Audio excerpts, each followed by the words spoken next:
como desvendar mistérios desse teu olhar. O amor não é cor, ele é simples demais.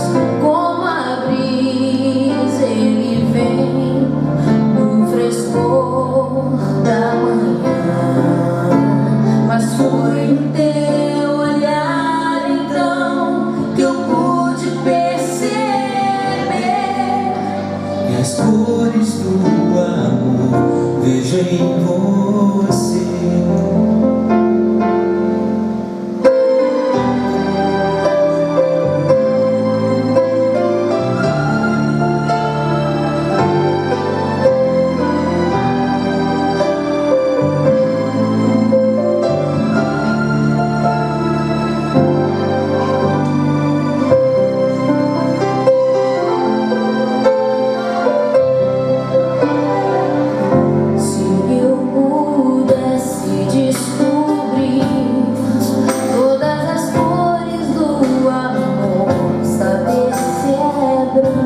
Com a paz, o azul da cor do mar. Se eu pudesse descobrir os segredos do amor, seria como desvendar mistérios desse teu olhar.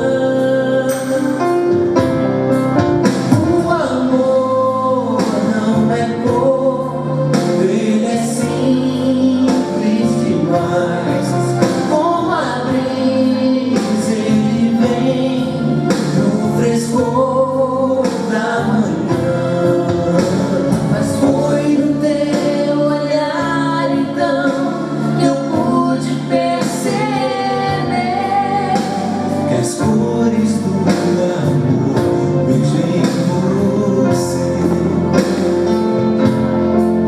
O amor não é cor, ele é simples demais. Como a brisa ele vem no frescor da manhã. Mas foi no teu olhar então que eu pude perceber que as cores do amor vejo em você. Não há mistérios do amor que há em você. Porque as cores do amor vejo em você. Não há mistérios nem segredos No amor que agora vejo em você.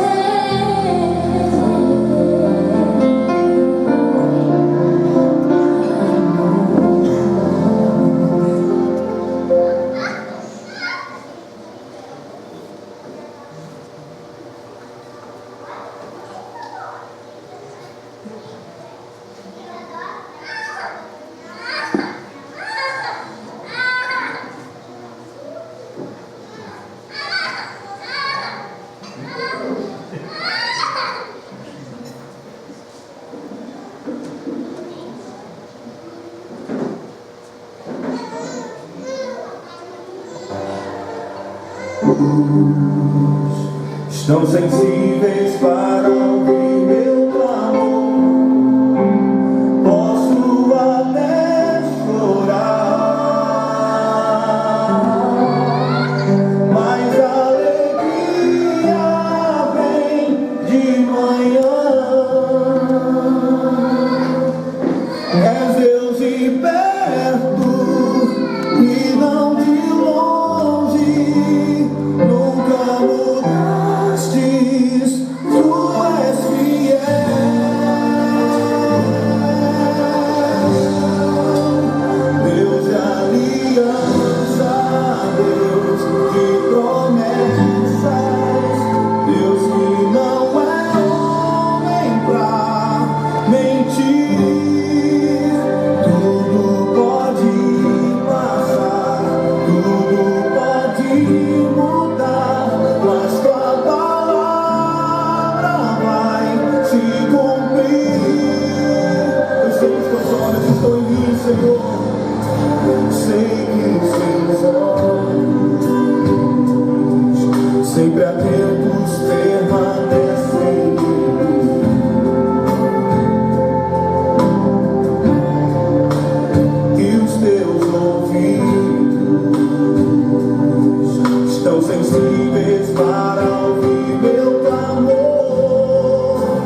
pudesse descobrir todas as cores do amor, saber se é branco como a paz ou azul da cor do mar.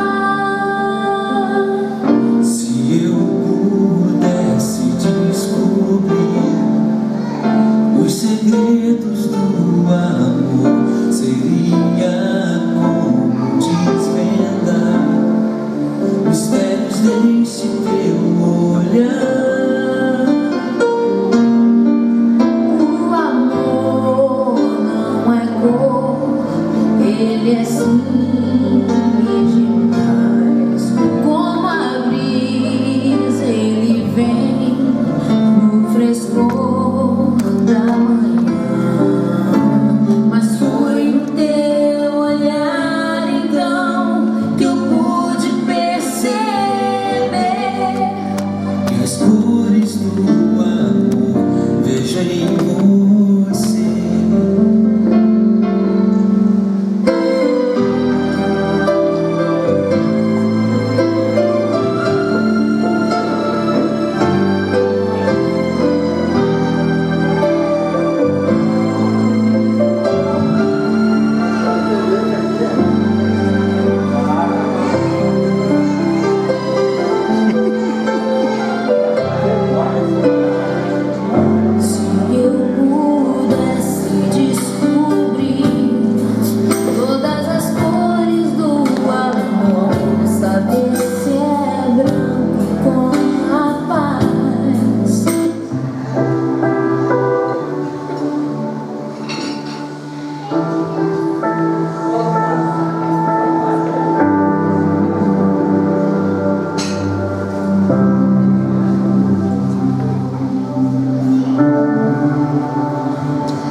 Pois confio que você sabe cuidar.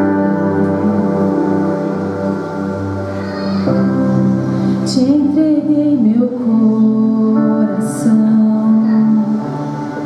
porque vi que você sabe me amar como ninguém. Como ninguém.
Vamos orar, queridos?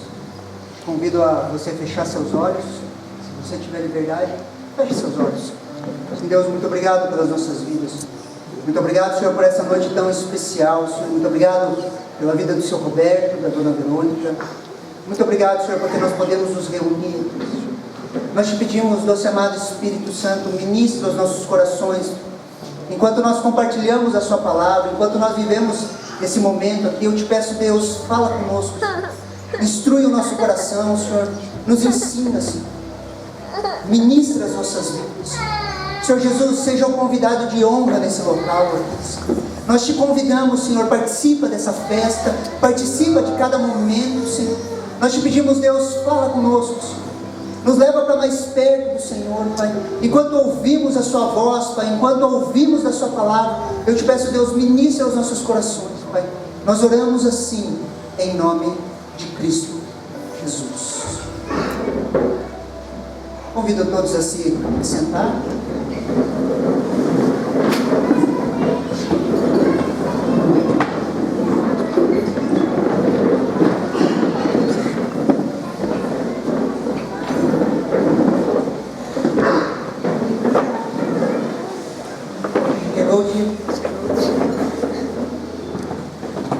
Vocês estão felizes? E vocês, convidados, estão felizes? Um momento de alegria para nós como igreja, um momento de alegria do seu Roberto, para a Dona Verônica. Enquanto eu preparava a palavra, Deus me colocou uma palavra no coração, eu briguei um pouquinho com ela, conversei com a Kelly, mas Deus deu uma palavra que eu creio que é especial para a vida de vocês. E eu gostaria de ler um texto que está em Joel, no capítulo 2, do versículo 28 ao 31. A palavra de Deus, ela fala assim, queridos: e acontecerá depois disso, que derramarei o meu espírito sobre toda a humanidade. Os filhos e as filhas de vocês profetizarão, e os seus velhos sonharão. E os seus jovens, eles terão visões. Até sobre os servos e sobre as servas derramarei o meu espírito naqueles dias. Mostrarei prodígios no céu e na terra: sangue, fogo e colunas de fumaça. O sol se transformará em trevas e a lua em sangue, antes que venha o grande e terrível dia do Senhor. Queridos, os fatos do livro de Joel, eles acontecem mais ou menos 835 anos antes da vinda do Senhor Jesus, antes de Cristo. O livro de Joel, queridos, ele faz parte dos profetas menores, mas não menores de importância, menores no seu conteúdo escrito. Se você soma os 12 livros dos profetas menores, ele vai dar cerca de 25%, por exemplo, do profeta Isaías. Então, por isso que eles são os profetas menores, não por ser menor com relação à sua importância. E Joel, queridos, ele tem uma característica muito importante. Ele é considerado o profeta do avivamento, ou o profeta do Pentecostes. Profeta que profetizou a descida do Espírito Santo sobre toda a carne. Pedro, ele repete esse texto na sua explicação do Pentecostes, quando o Espírito Santo desce, queridos, que nasce a igreja, e acontecem sinais, quando o Espírito Santo vem sobre aqueles homens, aquelas mulheres, acontece um mover sobrenatural de Deus, o início da igreja, 3.000 pessoas se convertem, as pessoas olham, não entendem o que está acontecendo. Pedro, aquele mesmo Pedro que havia negado Jesus há poucos dias, ele se levanta com coragem, com ousadia, capacitado pelo Espírito Santo, e ele começa a explicar o que estava acontecendo ali, porque as pessoas olhavam para aqueles homens, para aquelas mulheres, e achavam que eles estavam bêbados. São só 9 horas da manhã e eles estão bêbados. E olha que interessante que Atos capítulo 2, do versículo 15 ao 19 nos fala: esses homens não estão bêbados, como vocês estão pensando, porque são apenas 9 horas da manhã. Mas o que está acontecendo, o que foi dito por meio do profeta Joel, e acontecerá nos últimos dias. Quais são os últimos dias? Os que nós estamos vivendo. E acontecerá que nos últimos dias, diz Deus, que derramarei o meu espírito sobre toda a humanidade. Os filhos e as filhas de vocês profetizarão, e os seus jovens terão visões, e os seus velhos sonharão. Até sobre os meus servos e sobre as minhas servas derramarei o meu espírito naquele dia e profetizarão. Mostrarei prodígios em cima no céu e sinais embaixo da terra, sangue, fogo e nuvens de fumaça. Queridos, quando nós olhamos para as profecias bíblicas, queridos, elas ficam, elas se cumprem lá, elas se cumprem aqui e elas vão se cumprir lá na frente. Se nós pegamos essa profecia de Joel, ela fez o seu papel no tempo de Joel. Mas quando Pedro olha aquilo, ela quica para o tempo de Pedro, ela quica para o nosso tempo e ela aponta para o dia do Senhor. Haverá sinais nos céus e na terra, naquele grande e terrível dia. Mas o que eu quero destacar dessa profecia, queridos, é o capítulo 17 de Atos 2, que ele fala assim: e acontecerá que nos últimos dias, diz Deus, derramarei o meu espírito sobre toda a humanidade. Os filhos e as filhas de vocês profetizarão, os seus jovens terão visões, e os seus velhos sonharão. Não quero chamar vocês de velhos, mas hoje se cumpre um sonho, vocês. Hoje se cumpre um sonho. Os velhos sonharão. E eu quero dar uma palavra para vocês. Vocês estão entrando nos melhores dias da vida de vocês. Entendam isso. Cravem isso no coração. Está abrindo um novo tempo, uma nova janela, novas oportunidades. Se abre um novo tempo. Se abre um novo tempo. Queridos, quando nascemos de novo, queridos, somos cheios do Espírito Santo, algo acontece conosco. Nós não somos pessoas comuns, não somos pessoas normais. E eu quero tentar encaixar no coração de vocês um pensamento. E eu quero usar alguns textos, queridos, para formular uma tese e tentar encaixar isso em vocês. Para que vocês, a partir de hoje, tenham um novo entendimento, um novo pensamento. Eu quero que seja uma palavra separada para vocês, rema para a vida de vocês. E eu quero usar o texto de 2 Coríntios, capítulo 4, versículo 16 ao 18, para continuar essa linha de raciocínio. A palavra de Deus fala assim: por isso, não desanimemos, pelo contrário, mesmo que o nosso ser exterior, ele se desgaste, o nosso ser interior se renova dia a dia. Porque a nossa leve e momentânea tribulação produz para nós um eterno peso de glória, acima de toda comparação. E na medida em que não olhamos para as coisas que se veem, mas para as que não se veem. Porque as coisas que se veem são temporais, mas as que não se veem são eternas. Queridos, o apóstolo Paulo, ele coloca um princípio aqui que eu acho muito interessante. Ele fala assim: mesmo que o nosso ser exterior se desgaste, o nosso ser interior se renova dia a dia. Algumas traduções vão falar assim: ainda que o nosso homem exterior se corrompa, o interior, contudo, se renova de dia em dia. Desde o momento que vocês nasceram de novo, que vocês conheceram o Senhor Jesus, que Ele encontrou vocês, vocês têm sido renovados dia a dia. Dia a dia. Aqui é um ponto-chave, queridos. Quando nós olhamos para o propósito de Deus nas nossas vidas, é nos fazer iguais a Jesus. Eu tenho falado muito com vocês sobre isso. Ser como Jesus e servir como? O propósito de Deus para as nossas vidas, queridos, é usar até as circunstâncias boas e ruins para ir moldando o nosso caráter até nós termos a imagem de Jesus, sermos a imagem dele, a imagem do varão perfeito. E nesse processo que Deus vai trabalhando nas nossas vidas, o nosso homem exterior, ele pode se corromper, nós vamos ficando velhos, talvez com um pouco menos de cabelo, eu já estou ficando com os cabelos brancos, mas o nosso homem interior, ele vai se renovando dia a dia. Dia a dia. Por que eu estou compartilhando isso com vocês, queridos? Porque às vezes me preocupo. Eu tenho uma grande preocupação. Eu sempre converso com o meu pastor. Quando me aproximo de pessoas que estão há tempo na caminhada, muitas vezes aqueles que estão até ministrando, pastores, homens de Deus, mais velhos, eu não encontro a figura de Jesus.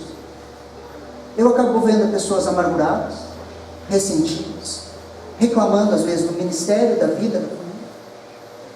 Sendo que o propósito de Deus, queridos, é que quanto mais o tempo passasse, queridos, mais parecido com Jesus nós somos.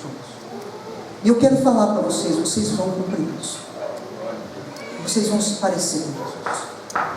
Queridos, se as pessoas nos ofendem, elas nos ofendem, queridos, para que Deus nos ensine o que é perdoar. Aí nós usamos as circunstâncias, queridos, para ser mais parecido com Jesus. E quanto mais o tempo vai passando, o nosso homem exterior, ele vai se corrompendo, ele vai se desgastando, porque o nosso corpo físico, queridos, desde a queda, ele tem um tempo de validade. Ele vai se desgastar. Mas o nosso homem interior, cada dia mais, vai se parecer com Jesus. Dia a dia. Nós precisamos quebrar alguns paradigmas. Uma vez eu estava vendo filosofia do Facebook e eu vi uma imagem. Todo velho é um jovem que deu certo. Eu falei, não é verdade. Porque tempo, queridos, não quer dizer nada. Nós encontramos muitas pessoas mais velhas, pouco sábias e muito perversas. O propósito de Deus é que as pessoas conheçam a Jesus e continuem a conhecer a ponto de, no fim da vida delas, elas serem cada vez mais parecidas com Jesus. Vocês conseguem? Amém. O nosso chamado, queridos, é ser renovado dia a dia. E isso vai acontecer com vocês. Os velhos sonharão. Os velhos sonharão. Olha o que Eclesiastes capítulo 7, do versículo 8 ao 9 nos fala. Preste muita atenção. O melhor é o fim das coisas do que o princípio delas. A paciência é melhor do que a arrogância. Não se apresse em ficar irado, porque a ira se abriga no íntimo dos tolos. Melhor é o fim das coisas. A paciência, que também vem pela experiência. A paciência é um fruto do Espírito. Mas ela vem também com a experiência. Por quê? Porque nós precisamos aprender a se inclinar para o Espírito. E isso, a experiência de vida caminhando com Jesus nos ensina. Então a paciência, queridos, que também vem com a experiência, é melhor do que a arrogância. Não se apresse em ficar irado, que também vem com a experiência. O domínio próprio é outro gomo do fruto do Espírito Santo, que se manifesta nas nossas vidas. Mas a experiência nos ajuda a se inclinar para o Espírito. Tanto é que eu creio que vocês já não se iram tão fácil. Só que se fosse alguns anos atrás, estamos cada vez mais parecidos com Jesus. Vocês nunca estiveram tão prontos como vocês estão. Nunca na vida de vocês estiveram tão prontos como hoje. Hoje vocês podem usar a experiência da caminhada. Hoje vocês estão melhores do que há um ano atrás, porque vocês estão mais parecidos com Jesus. Hoje vocês podem ser muito mais eficazes no ministério que Jesus tem separado para a vida de vocês. Hoje vocês podem usar da experiência e da caminhada para aconselhar os jovens. Mulheres mais velhas, ensinem as mais novas, serem boas donas de casas, cuidarem bem do seu marido. E hoje a experiência te ajuda para isso. Por isso que hoje é o melhor tempo da vida de vocês. Eu quero finalizar essa palavra com Provérbios capítulo 4, versículo 18. A palavra de Deus fala assim: mas a vereda do justo é como a luz da aurora, que vai brilhando mais e mais até ser dia perfeito. Vocês estão cada vez mais próximos do dia perfeito. A vereda do justo não é um looping, aonde nós não saímos do lugar. A vereda do justo, queridos, é como a luz da aurora, que vai raiando, raiando, raiando até ser dia perfeito. O que o autor a Provérbios está nos ensinando? Que a vereda daqueles que conhecem a Jesus, que foram justificados em Cristo Jesus, que foram declarados justos diante de Deus pela obra redentora de Jesus, não pelos nossos esforços, onde nós nos inclinamos para Cristo, recebemos a Jesus como o nosso Senhor Senhor e Salvador. Nós iniciamos uma nova vida, nascemos de novo, e a nossa vida é uma crescente. O sol da justiça vai nos iluminando, e nós estamos em uma crescente.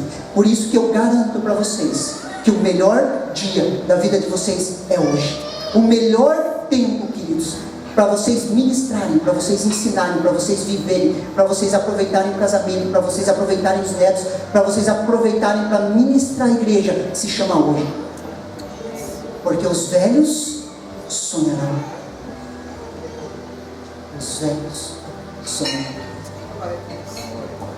Deus colocou muitos sonhos no seu coração. Muitos sonhos. E muitas vezes você pensou em desistir. Quero liberar uma palavra sobre a sua vida. Você vai ver o cumprimento dos seus sonhos. Você vai ver Deus te usando de forma sobrenatural. Ensinando jovens, ensinando pessoas. Creia na obra de Deus na sua vida. Não desanime. Hoje é o melhor tempo da vida de vocês. Posso ouvir um amém, igreja? Amém. Vocês concordam comigo? E os velhos sonham. Os velhos sonharão. Vamos orar por essa palavra? Se eles puderem fechar os olhos. Sim, Deus, muito obrigado pela Tua palavra, Senhor, muito obrigado porque ela é viva e eficaz, Pai. Muito obrigado, Deus, porque a Tua palavra ela nos consola, ela nos conforta, Pai. A Tua palavra nos dá direção, Senhor, e eu oro por cada um que está aqui, Senhor. Deus, em nome de Jesus, Pai, que nós possamos compreender, Senhor, o plano e o projeto do Senhor para as nossas vidas. Que nós possamos seguir nessa crescente, Senhor, sabendo que o Senhor tem nos acompanhado, Senhor. Eu te louvo, eu te agradeço, em nome de Cristo Jesus. Amém? Nós vamos encaminhar, continuar para a cerimônia, queridos. E para esse tempo agora, queridos, eu gostaria de ler um texto que ele sintetiza todo o nosso pensamento com relação a casamento. Está em Efésios, capítulo 5, do versículo 22 ao 32. Carta de Paulo aos Efésios, queridos, é o evangelho da igreja. É a maneira que a igreja deve se comportar. Ali nós vamos ver os 5 ministérios, toda a parte administrativa da igreja, a maneira que Paulo vai trabalhando com o andar da igreja. Alguns dizem que é um resumo da carta de Romanos, onde Paulo estava no ápice da sua revelação, daquilo que Deus estava entregando para ele. E eu gostaria de ler Efésios capítulo 5, do versículo 22 ao 32. A palavra de Deus fala assim: Esposas, que cada uma de vocês se sujeite ao seu próprio marido, como ao Senhor. Porque o marido é o cabeça da esposa, como também Cristo é o cabeça da igreja, sendo Ele próprio o Salvador do corpo. Como, porém, a igreja está sujeita a Cristo, assim também a esposa se sujeite em tudo ao seu marido. Maridos, que cada um de vocês ame a sua esposa, como também Cristo amou a igreja e se entregou por ela, para que a santificasse, tendo-a purificado por meio da lavagem da água pela palavra, para a apresentar a si mesmo como igreja gloriosa, sem mancha nem rugas, sem coisas semelhantes, porém santa e sem defeito. Assim também o marido deve amar a sua esposa, como ama o seu próprio corpo. Quem ama a esposa, a si mesmo se ama. Porque ninguém jamais odiou o seu próprio corpo, ao contrário, o alimenta e cuida dele, como também Cristo faz com a igreja, porque somos membros do seu corpo.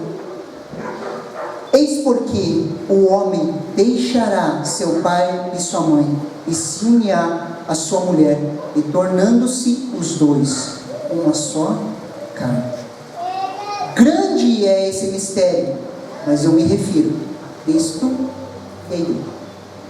Queridos, aqui nós vemos um tratado com relação ao casamento. Mulheres, se sujeitem aos vossos maridos, assim como você se sujeitasse a Cristo. Maridos, amem a sua esposa. Eu tenho para mim, Roberto, e quando nós nos encontrarmos com o Senhor Jesus, Ele não vai perguntar as coisas que nós fizemos em primeiro momento. Ele vai parar para cada um de nós, homens, e vai perguntar: aonde está a sua esposa? E Ele vai ver o cuidado que a gente teve com ela. A pessoa mais importante da sua vida, Roberto, é a Verônica. Para os homens aqui, a pessoa mais importante da sua vida é a sua esposa.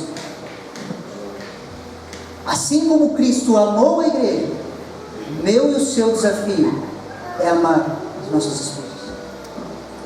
Eu tenho para mim, no dia que nós olharmos nosso Senhor e Salvador, Ele não vai perguntar para mim o que você fez com a igreja, o ministério que você fez, as pessoas que você ganhou, as pessoas que você ministrou. Ele vai olhar para mim e perguntar: aonde está aquele? Quero ver o estado, como você cuidou. Isso tem que girar muitos coisas. A pessoa mais importante da sua vida se chama Verônica. Glória. Ame ela com toda a sua força. Ame ela, cuide dela, valorize ela. Como que nós consertamos, queridos, essa sociedade que nós vivemos, ensinando os homens a amarem a sua esposa? Ame a sua esposa. Em cima desse tratado, queridos, eu gostaria de partir para os votos, por da vontade de vocês. Espero que não tenham desistido ainda. Eu gostaria que vocês ficassem um de frente para o outro, e olhassem um no olho do outro.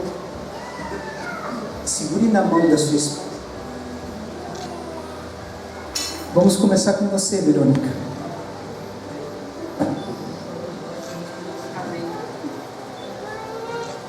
Verônica Maria da Silva, você recebe diante de Deus e da igreja Roberto Francisco Rodrigues como seu legítimo esposo. Promete ser fiel e se sujeitar, reconhecendo que Cristo une vocês hoje? Sim. Promete amá-lo e respeitá-lo na alegria e na tristeza, na saúde e na doença, na riqueza e na pobreza? Sim. Sendo submissa a Ele, assim como a igreja é submissa a Jesus, sabendo que Jesus une vocês hoje, por todos os dias da sua vida, até que a morte os separe? Sim. Pergunto agora para você, Roberto. Roberto Francisco Rodrigues, você recebe diante de Deus e da igreja Verônica Maria da Silva como sua legítima esposa? Sim. Promete amá-la assim como Cristo amou a igreja e se entregou por ela? Sim. Promete ser fiel e respeitá-la na alegria e na tristeza, na saúde e na doença, na riqueza e na pobreza? Sim. Sendo o cabeça e segurança, assim como Jesus é para a igreja, sabendo que Jesus une vocês hoje, por todos os dias da vida de vocês, até que a morte os separe? Sim. Em cima desses votos, eu peço para que você, Roberto, pegue a aliança e ponha no dedo da sua esposa.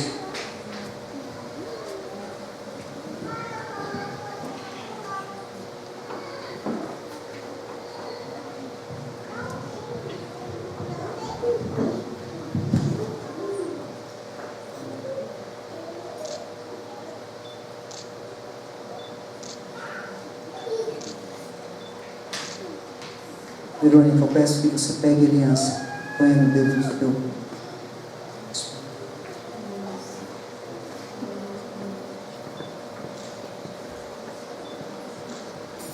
Gostaria que vocês me dessem as duas mãos com as alianças aqui em cima. Como ministro do Evangelho, eu declaro vocês casados. Aquilo que Deus uniu, não separe. Pode beijar sua esposa.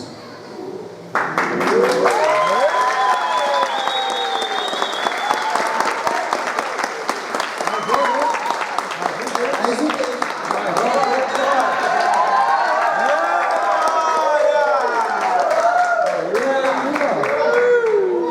Gostaria de chamar a pastora Kelly aqui comigo. Nós gostaríamos de orar pelo casal. Para a gente fazer mais um.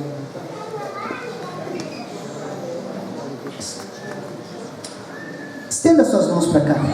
Sim, Deus, muito obrigado, Senhor, pela vida do Roberto. Senhor, muito obrigado pela a obra do Senhor na vida dele. Muito obrigado, Senhor, porque o Senhor trouxe ele até aqui, sim. Muito obrigado, Senhor, porque o Senhor tem cuidado dele ao longo dos anos, Pai.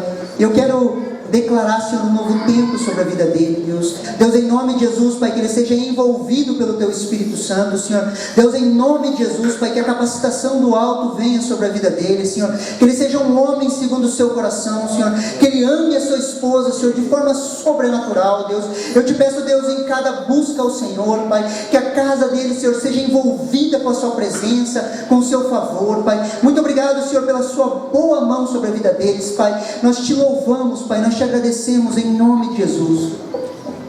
Sim, Deus, obrigado pela vida da Verônica. Senhor Deus, obrigado por tudo aquilo que o Senhor já fez na vida dela até hoje. Senhor Deus, dos filhos, Pai.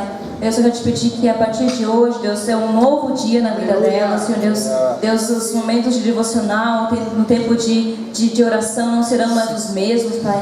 Eu declaro, Deus, que ela é uma mulher, Deus, que cuida bem da sua casa. Senhor Deus, cuida bem do seu marido, Pai. Deus, que possa se renovar, Deus, o amor entre eles, Pai. Deus, que se cumpra, Deus, o propósito na vida dela, Senhor Deus, aquilo que o Senhor chamou ela, Deus, que possa ficar mais evidente, Senhor, a cada dia, Senhor. Eu declaro, Deus, que ela é uma mulher saudável, Senhor Deus, ela é uma mulher, Deus, que procura o Senhor Jesus e que cuida de outras pessoas, Pai, que se importa com os outros, Pai. Deus, declara, Deus, um tempo novo no ministério dela, Senhor, do seu Roberto, Pai. Eu declaro, Deus, que eles vão viver os melhores anos da vida deles a partir de hoje, Senhor, em nome de Jesus.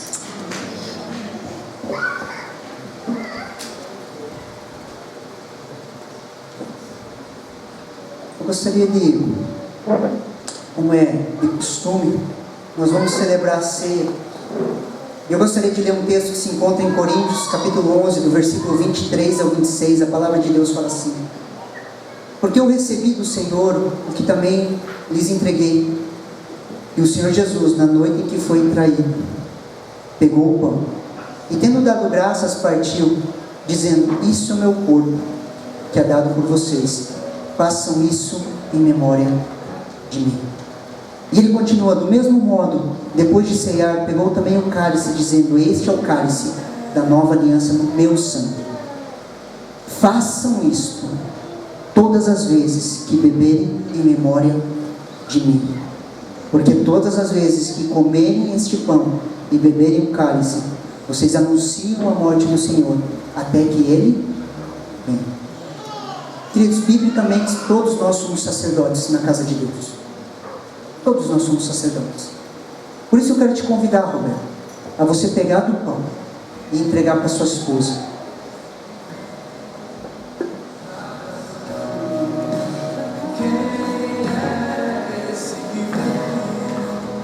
Te convido a pegar do pão também, Roberto. Pegue o pão também. Convido a vocês a ceiarem em memória do Senhor. Pode comer.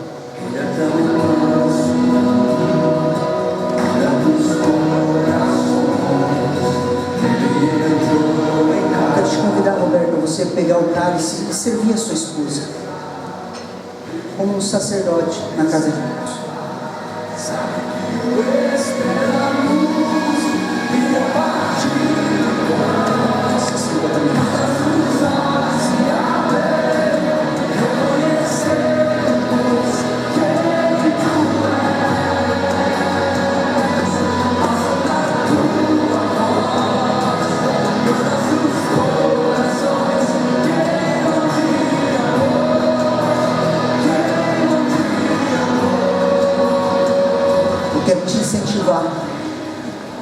Como você fez em memória do nosso Senhor Jesus, que se entregou por nós na noite em que Ele foi traído. Que você, Roberto, todos os dias busque o pão alimentar espiritualmente a sua esposa. Busque da palavra de Deus para alimentar a sua casa. E assim como nós fazemos, faça do cálice, do vinho, algo rotineiro na vida de vocês. Nós somos sacerdotes na casa de Deus. Homens e mulheres compradas pelo sangue de Jesus. Salvos para ministrar a salvação. Eu quero apresentar à comunidade um novo casal, Roberto e Verônica. Você pode dar uma salva de palmas ao Senhor?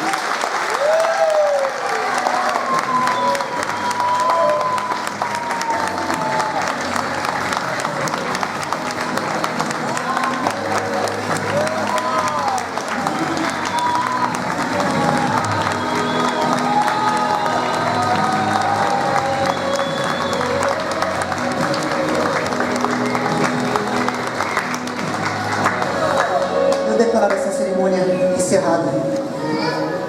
Os noivos podem sair. Vocês podem dar uma salva de palmas e a gente continua falando.